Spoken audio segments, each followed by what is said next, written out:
Setelah upaya pemadaman secara manual belum juga membuahkan hasil, petugas akhirnya memutuskan untuk memadamkan api yang membakar hutan di lereng Gunung Merbabu menggunakan bom air pada titik api. Pemadaman dengan bom air ini diharapkan bisa lebih efisien dan bisa segera memadamkan sejumlah titik api yang semakin meluas.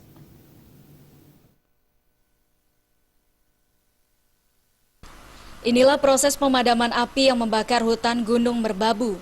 Setelah berusaha menggunakan cara manual tidak berhasil, petugas akhirnya memutuskan untuk memadamkan api dengan menggunakan bom air. Bom air ini diangkut dengan menggunakan pesawat air tractor.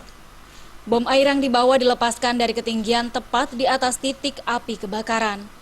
Sekali terbang, pesawat tersebut bisa mengangkut air sebanyak 3.000 liter air dan melepaskannya hingga 2 kali sebelum kembali ke Bandara Adi Sumarmo untuk mengisi air. Diharapkan pemadaman lewat jalur udara ini bisa lebih efektif dan bisa segera memadamkan titik api kebakaran.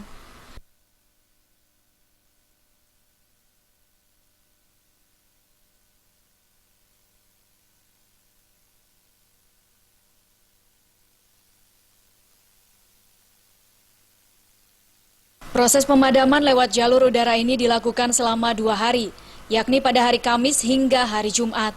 Sementara itu dari hasil pantauan Jumat pagi, asap kebakaran hutan masih terlihat mengepul. Dari Boyolali, Jawa